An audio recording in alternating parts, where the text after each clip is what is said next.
Video हमारा LT commission और PGT commission का अगला पार्ट है। इस पार्ट से पहले भी हमने इसके बहुत से पार्ट्स को डिस्कस कर लिया है।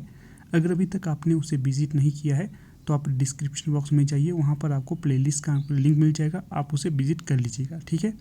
इसी के साथ अगर आप एलटी टेट की प्रिपरेशन भी कर रहे हैं तो आपको डिस्क्रिप्शन बॉक्स में एलटी टेट का एक ग्रुप बना हुआ है, आप उसे ज्वाइन कर सकते हैं। वहाँ पर आपको महत्वपूर्ण पीडीएफ और महत्वपूर्ण जानकारी इत्यादि दी जाती रहती है, तो आप उस एलटी टेट के व्हाट्सएप ग्रुप को ज्वाइन कर सकते हो। साथ में ही हमारा टेलीग्राम चैनल भी है, अगर आप इंटरेस्टेड हो तो आप उसे भी ज्वाइन कर सकते हो। तो चलिए ज़्यादा समय न लेते हुए वीडियो को स्टार्ट कर देते हैं। तो देखिए प्रश्न संख्या 55 है, सुजान शब्द का प्रयोग किस कवि की कविता में सर्वाधिक हुआ है?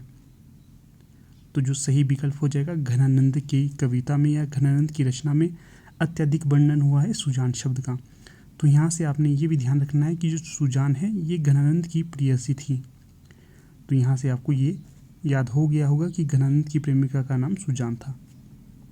अगर आपसे ये प्रश्न बनता है कि जो ये चार कवि हैं, बिहारी भूषण, घनानंद और ठाकुर, ये किस काल से संबंधित कवि रहे हैं? तो ये रीतिकाल से संबंधित कवि रहे हैं। अगला प्रश्न देखिए 56, इनमें से कौन सा कवि रीति मुक्त नहीं है? तो देखिए विकल्प डी, जो केशवदास, ये रीति मुक्त नहीं है।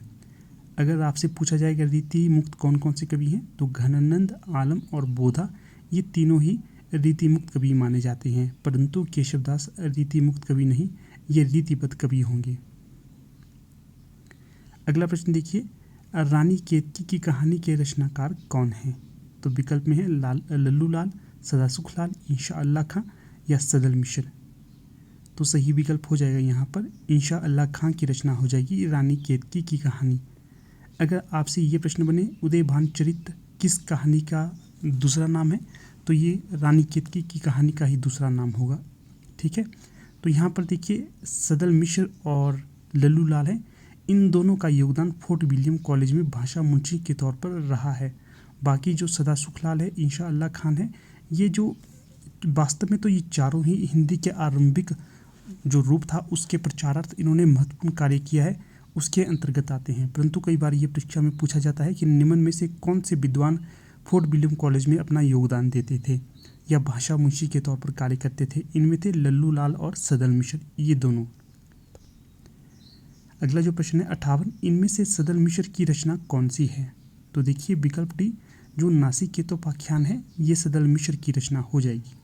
बाकी रानी केतकी की कहानी इंशा अल्लाह की रचना हो जाएगी। प्रेम सागर ये आपकी लल्लू लाल की रचना हो जाएगी। सुख सागर जो रचना है ये सदासुख लाल की रचना हो जाएगी। ठीक है, इसका ध्यान रखिएगा। अगला प्रश्न है 59, सत्यार्थ प्रकाश के लेखक का नाम बताइए। तो जो रचना है सत्यार्थ प्रकाश, इसके रचनाकार हो जाएंगे स्वामी दयानंद स्वामी। विकल्प ए यहाँ पर सही हो जाएगा। अगर आपसे पूछा जाए आर्य समाज की स्थापना किसने की थी, तो स्वामी दयानंद सरस्वती के द्वारा ही आर्य समाज की स्थापना। पीजीटी हिंदी और एलटी कमीशन की तैयारी के लिए आप इस नंबर पे अवश्य व्हाट्सएप करिएगा। अगला प्रश्न देखिए 60, इनमें से कौन सा नाटक भारतेंदु जी का नहीं है? तो जो विकल्प डी है रणधीर प्रेम मोहिनी, ये भारतेंदु का नाटक नहीं होगा। बाकी जो भारतेंदु के नाटक होंगे उन्हें देख लेते हैं। भारतेंदु, जो भारत दुर्दशा, नील देवी, प्रेम जोगिनी, ये तीनों ही भारतेंदु के नाटक हो जाएंगे। ध्यान रखना है, विधा नाटक होगी इनकी। अगला प्रश्न है 61, हिंदी समालोचना के सूत्रपात के लिए भारतेंदु युग का या भारतेंदु युग की कौन सी पत्रिका उल्लेखनीय है? तो जो हिंदी समालोचना के सूत्रपात के लिए भारतेंदु युग की पत्रिका महत्वपूर्ण होगी तो वो हो जाएगी आनंद कादम्बिनी। विकल्प डी यहाँ पर सही हो जाएगा। बाकी देखिएगा कवि वचन सुधा और हरिश्चंद्र पत्रिका, ये दोनों ही भारतेंदु द्वारा संपादित पत्रिका है। ब्राह्मण, तो ये आपके प्रताप नारायण मिश्र की पत्रिका हो जाएगी। और जो आनंद कादम्बिनी है ये चौधरी प्रेमघन की पत्रिका हो जाएगी। आगे देखिएगा हिंदी की पहली कहानी लेखिका कौन है? तो हिंदी की पहली कहानी लेखिका हो जाएंगी बंग महिला। विकल्प बी यहाँ पर सही हो जाएगा। इनकी दो प्रसिद्ध कहानियाँ मानी जाती है, एक तो हो गया चंद्रदेव से मेरी बातें, दूसरा हो गया दुलाई वाली। ये दो इनकी अत्यधिक चर्चित कहानियों के तौर पर जानी जाती है। अगर आपसे पूछा जाए बंग महिला का वास्तविक नाम क्या था, तो बंग महिला का वास्तविक नाम था राजेंद्र बाला घोष। आगे देखिएगा 63, इनमें से कौन सी भारतेंदु की रचना नहीं है? तो देखिएगा जो विकल्प डी है पद्मावती, ये भारतेंदु की रचना नहीं होगी। बाकी वैद की हिंसा हिंसा न भवति, विषयस्य विषमोषधम, बादशाह दर्पण, ये तीनों ही रचनाएं भारतेंदु जी की हो जाएंगी। यहाँ से आपको और प्रश्न भी पूछे जाते हैं। जो वैद की हिंसा हिंसा न भवति, ये किस प्रकार का नाटक या रचना है? तो ये होगी प्रहसन टाइप की रचना होती है। प्रहसन, जो नाटक में प्रहसन होते हैं, भाण होते हैं इत्यादि तौर पे जो जाने जाते हैं, इसी प्रकार की रचना होगी। वैद की हिंसा हिंसा न भवति, यह एक प्रहसन है। बाकी विषय से विषमोषधम है और जो बादशाह दर्पण है ये भी इन्हीं की रचना मानी जाएगी। अगला प्रश्न देखिएगा, इनमें से सरस्वती पत्रिका के संपादक का नाम बताइए। तो जो सरस्वती पत्रिका के संपादक हैं तो ये महावीर प्रसाद द्विवेदी हो जाएंगे। अगर आपसे इसका प्रकाशन वर्ष पूछा जाए पत्रिका का तो ये 1900 हो जाएगा। अगर ये प्रश्न पूछा जाए किस पत्रिका से द्विवेदी युग का आरंभ माना जाता है तो सरस्वती पत्रिका ही हो जाएगी। अगर ये प्रश्न पूछा जाए हिंदी में कहानी की शुरुआत किस पत्रिका के माध्यम से होती है तो ये सरस्वती पत्रिका के माध्यम से ही होती है, क्योंकि जो हिंदी की प्रथम कहानी है ये 1900 में प्रकाशित हुई है, इसीलिए आपको ये ध्यान रखना है। अगला प्रश्न देखिएगा 65, इनमें से कौन सा जोड़ा सही है? तो देखिए विकल्प एक है जो महादेवी वर्मा की रचना हो जाएगी निहार।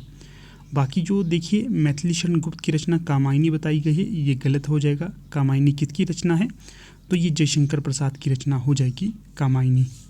आगे देखिए पंत की रचना तोड़ती पत्थर बताया गया है, तो ये भी असुमेलित है। तोड़ती पत्थर किसकी रचना हो जाएगी? निराला की। अगला जो प्रश्न है, निराला का जो मिलान किया गया है साकेत के साथ, यह भी असुमेलित है। तो कैसे है असुमेलित? साकेत मैथिली शरण गुप्त की रचना होगी, ना कि निराला की। आगे देखिए 66, छायावाद को स्थूल के प्रति सूक्ष्म का विद्रोह किसने कहा है? तो जो डॉक्टर नगेंद्र थे इनके द्वारा छायावाद को स्थूल के प्रति सूक्ष्म का विद्रोह कहा गया है। सुमित्रानंद पंत, निराला, महादेवी वर्मा, जयशंकर प्रसाद, ये छायावाद के 4 आधार स्तंभ रहे हैं, इसका भी ख्याल रखिएगा। आगे देखिए यहाँ पर प्रश्न पूछा है जो मैंने अभी आपको ऊपर बताया था, कौन सा कवि छायावादी नहीं है? तो देखिए निराला तो छायावादी हैं, पंत भी छायावादी होंगे, प्रसाद भी छायावादी होंगे, परंतु जो जायसी है ये सूफी काव्य के रचनाकार माने जाते हैं, तो ये छायावादी नहीं होंगे। तो यहाँ पर जो नाम आएगा तो ये महादेवी वर्मा का आएगा। अगला है छायावाद के प्रमुख कवियों में किसमें गीतों की मधुर वेदना की मर्माभक्ति अत्यधिक होती है, अर्थात किसके गीतों में सबसे ज़्यादा वेदना की मर्माभिव्यक्ति मिलती है? तो ये अभिव्यक्ति मिलती है आपकी महादेवी वर्मा के भीतर। तो 68 का सही विकल्प सी हो जाएगा। अगला देखिए 69, प्रगतिवादी काव्य सृष्टि है। तो जो प्रगतिवादी काव्य सृष्टि होगी यह वर्ग चेतना प्रधान है, तो सही विकल्प यहाँ पर बी हो जाएगा। आगे है 70, इनमें से कौन सी रचना केदारनाथ अग्रवाल की नहीं है? तो विकल्प डी युगधारा, ये केदारनाथ अग्रवाल की रचना नहीं होगी, तो ये नागार्जुन की रचना हो जाएगी। बाकी युग की गंगा, नींद के बादल, आ का झरना, ये तीनों ही रचनाएं केदारनाथ अग्रवाल की हो जाएंगी। तो कई बार ये भी प्रश्न पूछा जाता है परीक्षा में, केन का कवि किसे कहा जाता है? तो जो केदारनाथ अग्रवाल हैं इन्हें केन का कवि कहा जाता है। आगे है 71, निम्नलिखित में से कौन तार सप्तक का कवि नहीं है? तो देखिए जो शमशेर बहादुर सिंह हैं ये तार सप्तक के कवि नहीं होंगे। तार सप्तक से यहाँ पर अभिप्राय है वो तार सप्तक जो 1943 में प्रकाशित हुआ था या संपादित हुआ था, इसके ये संपादक या कवि नहीं रहे हैं। जो दूसरा तार सप्तक था उसके यह कवि रहे हैं शमशेर बहादुर सिंह, जिसका प्रकाशन वर्ष 1951 में हुआ था। बाकी गिरिजा कुमार माथुर, मुक्तिबोध, प्रभाकर माचवे और अज्ञे ये प्रमुख कवि माने जाते हैं तार सप्तक के। अगला है अज्ञे कौन से बात के कवि हैं? तो जो अज्ञे हैं ये प्रयोगवाद के कवि के तौर पर जाने जाते हैं। इसके साथ ही इन्होंने तार सप्तक की स्थापना भी करी थी। अभी तक 4 तार सप्तक प्रकाशित हुए थे और इन चारों का ही संपादन अज्ञे के द्वारा किया गया था। अपने अपने अजनबी ये इनकी प्रमुख रचना मानी जाती है अज्ञे की। अगला है 73, निहार की रचना किसने की? तो जो निहार है इसकी रचना की गई है महादेवी वर्मा के द्वारा। बाकी विकल्प देख लेते हैं। अज्ञे यहाँ पर हम इनकी एक रचना बताएंगे, आंगन के पार द्वार। असाध्य वीणा भी इन्हीं की रचना है। बाकी जो दिनकर हो गए, उर्वशी इनकी प्रमुख रचना मानी जाती है। इसी के साथ रश्मिरथी भी इनकी प्रमुख रचना मानी जाती है। तो मैं यहाँ पर आपको कहूँगा कि अगर कभी आपको समय लगता है तो आप दिनकर की रचना जो रश्मिरथी है इसे एक बार अवश्य पढ़िएगा। बाकी देखिए पंत की जो प्रमुख रचना मानी जाती है वीणा। अगला प्रश्न देखिए 74, इनमें से कौन सा जोड़ा सही है? तो देखिए विकल्प एक ही यहाँ पर सही हो जाएगा। जो प्रिय प्रवास रचना है ये हरिऔध की ही होगी, तो ए सही विकल्प हो जाएगा यहाँ पर। जो प्रिय प्रवास है इसे हिंदी की शुरुआती रचना के तौर पर भी जाना जाता है। अगर आपसे पूछा जाए इसका प्रकाशन वर्ष क्या है तो 1914 इसका प्रकाशन वर्ष होगा। बाकी देखिए विकल्प भी, जो सांध्य गीत है ये किसकी रचना हो जाएगी? तो ये हो जाएगी महादेवी वर्मा की रचना। अगला जो प्रश्न है, प्रश्न नहीं विकल्प आंसू किसकी रचना हो जाएगी? तो ये प्रसाद जी की रचना हो जाएगी आंसू। यह एक विरह काव्य भी है। अगला है साकेत, ये किसकी रचना हो जाएगी? तो ये मैथिली शरण गुप्त की रचना हो जाएगी। कई बार ये प्रश्न पूछा जाता है, निम्न में से वो कौन सी रचना है जिसे रामचरितमानस के पश्चात दूसरी रामकाव्य की प्रमुख रचना माना जाता है? तो ये साकेत ही होगी। अगर इसका प्रकाशन वर्ष आपसे पूछा जाए तो इसका प्रकाशन वर्ष होगा 1931। तो अगला प्रश्न देखिएगा, प्रयोगवाद के प्रवर्तक के अनुसार प्रयोगवादी कवि का मुख्य तथ्य क्या रहा था? तो ये रहा था नए काव्य उपकरणों का प्रयोग करना। तो यहाँ पर जो विकल्प ए है ये सही हो जाएगा। अगला है 76, गुल की बन्नो कहानी के लेखक कौन होंगे? तो देखिए जो रचना है गुल की बन्नो, इसके रचनाकार हो जाएंगे धर्मवीर भारती। विकल्प भी यहाँ पर सही हो जाएगा आपका। अगला प्रश्न है, अलका जयशंकर प्रसाद के किस नाटक की पात्र हैं?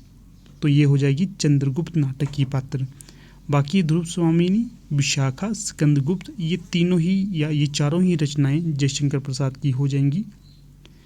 आगे है अशोक के फूल निबंध के रचयिता कौन हैं? तो जो अशोक के फूल यह तो निबंध है और इसके रचयिता हो जाएंगे हजारी प्रसाद द्विवेदी। जो हजारी प्रसाद द्विवेदी है इनके आलोक पर्व नामक रचना भी अत्यधिक पूछी जाती है। इसी के साथ इनकी और रचना है बाणभट्ट की आत्मकथा, चारुचंद्र लेख। इसी के साथ इनका एक इतिहास ग्रंथ है जो अत्यधिक पूछा जाता है। तो इतिहास ग्रंथ का नाम होगा हिंदी साहित्य का आदिकाल। ये भी काफ़ी पूछे जाने वाला इतिहास ग्रंथ है इनका। अगला देखिए 79, प्रसाद द्वारा रचित इरावती कैसा उपन्यास है? तो पहले तो आपको ध्यान में रखना है कि जो प्रसाद के द्वारा उपन्यास भी रचा गया है और उपन्यास का क्या नाम है, ये इरावती हो जाएगा। और ये किस प्रकार का उपन्यास है? यह एक ऐतिहासिक उपन्यास हो जाएगा।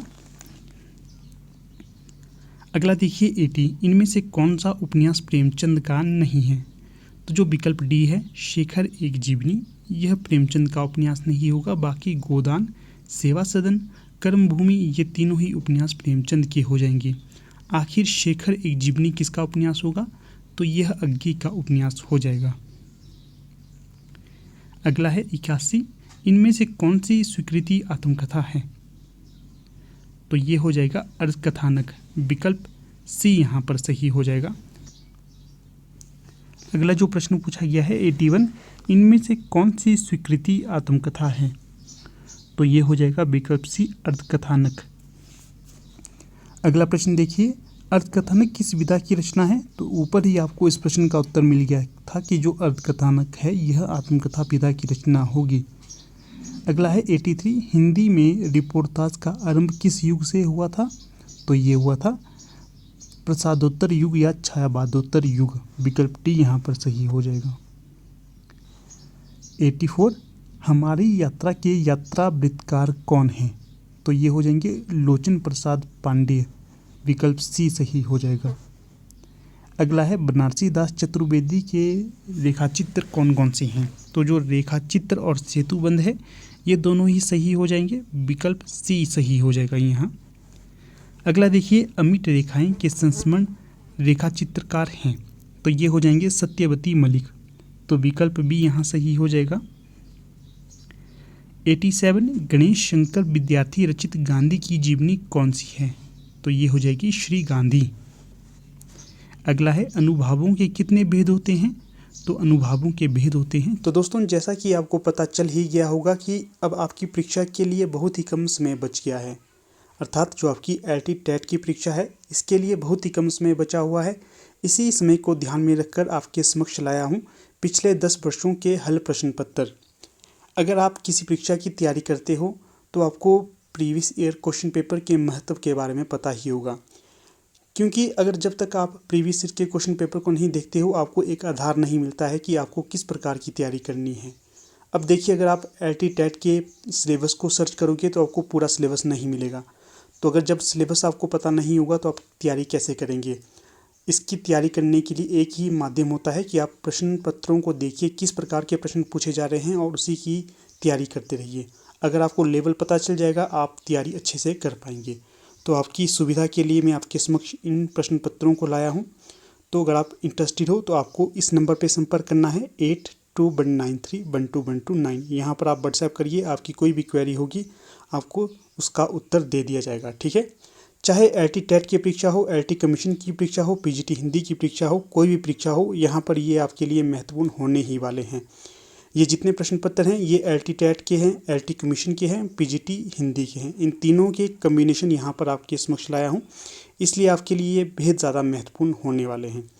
तो मेरा आपसे आग्रह है आप एक बार इन्हें देखिए और अपनी तैयारी को सुदृढ़ कीजिए। तो देखिए अगला प्रश्न है 88, अनुभावों के कितने भेद होते हैं? तो जो सही विकल्प हो जाएगा यहाँ पर तो ये हो जाएगा विकल्प सी 4। अगला प्रश्न है 89, भर्तमुनि के रससूत्र का विवेचन अपने किस ग्रंथ में किया है? क्या होगा यहाँ पर? भर्तमुनि ने रससूत्र का विवेचन इनके किस ग्रंथ में हुआ है? तो ये हो जाएगा नाट्य शास्त्र। तो विकल्प भी यहाँ सही हो जाएगा। अगला है 90, वीरों का कैसा हो बसंत में किस रस की सृष्टि हुई है या किस रस का वर्णन वहाँ पर होता है? तो ये होगा वीर रस, विकल्प ए सही। अगला है 91, दुख ही जीवन की कथा रही, क्या कहूँ आज जो नहीं कही, उपयुक्त पंक्ति में कौन सा रस होगा? तो यहाँ पर होगा करुण रस। अगला है 92, मेरे तो गिरधर गोपाल दूसरा ना कोई, जाके सर मुकुट सो मेरा पति हुई। तो पंक्ति किसकी होगी? पंक्ति हो जाएगी यह आपकी मीराबाई की। यहाँ पर पूछा गया है कौन सा रस है इन पंक्तियों में, तो ये हो जाएगा विकल्प डी शांत रस। अगर यहाँ पर माधुर्य रस होता तो माधुर्य रस भी सही हो जाता, परंतु विकल्प में डी जो है ये सही हो जाएगा शांत रस। अगला है 93, मेरी भव बाधा हरो राधा नागरी सोई, जातन की झाई पड़े श्याम हरित दुति होई, उपयुक्त पंक्ति में कौन सा रस होगा? तो यहाँ पर भक्ति रस होगा। अगर ये पूछा जाए किसकी पंक्ति होगी ये, तो ये बिहारी दास की पंक्ति हो जाएगी। अगला प्रश्न है 94, निम्न में से कौन मात्रिक छंद है? तो देखिए दोहा, चौपाई और रोला ये सभी ही मात्रिक छंद होंगे। अगर आपसे ये पूछा जाए चौपाई में कितनी मात्राएं होती हैं, तो चौपाई में होती हैं 16 मात्राएं। अगला प्रश्न है मंगल भवन अमंगल हारी द्रबहु सुदशरथ अजर बिहारी, इन पंक्ति में किस छंद का प्रयोग किया गया है? तो यहाँ पर देखिए चौपाई छंद का प्रयोग किया गया है, तो जो बी है यहाँ पर ये सही हो जाएगा। अगला है 96, छंद शास्त्र के प्रेरणता आचार्य माने जाते हैं, तो ये माने जाते हैं पिंगलाचार्य, विकल्प भी यहाँ सही हो जाएगा। अगला देखिए निज भाषा उन्नति अहे सब उन्नति को मूल, बिन निज भाषा ज्ञान के मिटे ना ही कुशूल, इस पंक्ति के रचनाकार हो जाएंगे भारतेंदु हरिश्चंद्र, और जो यहाँ पर छंद प्रयोग में लाया गया है तो ये लाया गया है दोहा। अगला जो प्रश्न है 98, सुर सुर तुलसी शशि उडुगन केशव दास और कवि खगोत सम जहाँ तहाँ करे प्रकाश, इन पंक्तियों में किस अलंकार का प्रयोग किया गया है? तो यहाँ पर किया गया है यमक अलंकार का प्रयोग, भी सही हो जाएगा। चरण कमल बंदो हरिराई में कौन सा अलंकार है? तो यहाँ पर अलंकार हो जाएगा रूपक। तो अगला और आज का अंतिम प्रश्न है हिंदी साहित्य का, नील परिधान बीच सुकुमार खुल रहा मृदुल अधखुला अंग, खिला हो ज्यों बिजली का फूल मेघवन बीच गुलाबी रंग, इन पंक्तियों में कौन सा अलंकार होगा? तो देखिएगा विकल्प डी उपमा अलंकार होगा इन पंक्तियों में। तो अब यहाँ पर हमारे हिंदी साहित्य के प्रश्न खत्म हो जाते हैं। अब आगे हम डिस्कस करेंगे टॉप 10 HP के क्वेश्चन जो पिछली परीक्षाओं में पूछे गए हैं। तो ठीक है, चलिए उन्हें शुरू कर देते हैं। अब तो देखिएगा, अगर आपसे ये पूछा जाए कि जो लक्ष्मी नारायण मंदिर है ये कहाँ पर स्थित है, तो जो लक्ष्मी नारायण मंदिर है ये हिमाचल प्रदेश के चंबा में स्थित है। इसी के साथ इसे 6 मंदिरों का समूह भी कहा जाता है। अगर आपसे ये प्रश्न बने कि इस मंदिर को किसके द्वारा बनवाया गया था या किसके काल में बनवाया गया था, तो ये साहिल बर्मन के समय बनाया गया था। अगला है डांडरा लोक नृत्य किन के द्वारा परफॉर्म किया जाता है, तो जो डांडरा लोक नृत्य है ये गद्दियों के द्वारा परफॉर्म किया जाता है। और किन किन डिस्ट्रिक्टों में इसे परफॉर्म किया जाता है, इसे चंबा और कांगड़ा में परफॉर्म किया जाता है। तीसरा प्रश्न है शांद और शाबू लोक नृत्य कहाँ पर किए जाते हैं, तो शांद और शाबू लोक नृत्य लाहौल स्पीति में परफॉर्म किए जाते हैं। चौथा प्रश्न देखिए, छोहारा लोक नृत्य कहाँ पर किया जाता है, तो जो छोहारा लोक नृत्य है यह आपके महासू में परफॉर्म किया जाता है। छोहारा एक लोक नृत्य है, इसका ध्यान रखना है। छठा प्रश्न देखिएगा, हिमाचल प्रदेश केंद्र शासित प्रदेश कब बना था, तो जो हिमाचल प्रदेश केंद्र शासित प्रदेश बना था 1956 में और कब तक रहा था, 1971 तक। छठा प्रश्न देखिएगा, बारूद दर्रा चंबा को किसके साथ जोड़ता है, तो बारूद दर्रा चंबा को जोड़ता है कांगड़ा के साथ। सातवां प्रश्न देखिए, बसपा सतलुज की सहायक नदी है, इसका ध्यान रखना है। पूछा जा सकता है कि जो बसपा किस नदी की सहायक नदी है, तो ये सतलुज की सहायक नदी हो जाएगा। अगला प्रश्न है नोहाली मेला कहाँ पर मनाया जाता है, तो HP में नोहाली मेला मनाया जाता है मंडी में। 9वां प्रश्न देखिएगा, रोपा और खोपा उत्सव कहाँ पर मनाए जाते हैं, तो जो रोपा और खोपा या कहीं पर इसे खेपा भी कहा जाता है, तो ये दोनों ही उत्सव मनाए जाते हैं किन्नौर में। अगला है हिमाचल प्रदेश के पहले लोकायुक्त कौन थे, तो जो हिमाचल प्रदेश के पहले लोकायुक्त माने जाते हैं TVR तट्टाचारी, तो ये हिमाचल प्रदेश के प्रथम लोकायुक्त माने जाते हैं। तो इस प्रकार से हमने यहाँ पर कुल 10 प्रश्नों को डिस्कस किया जो HPGK के हैं। HPGK के प्रश्न के महत्व को आप जानते ही होंगे भली भांति, ठीक है। तो ठीक है, अब यहाँ पर अपनी वीडियो का समापन कर लेते हैं। तो LT TET की जो भी प्रिपरेशन कर रहा है तो वो हमारे फ्री WhatsApp ग्रुप के साथ जुड़ सकता है और वहाँ पर अपनी तैयारी को सुदृढ़ कर सकता है। तो ठीक है, थैंक यू।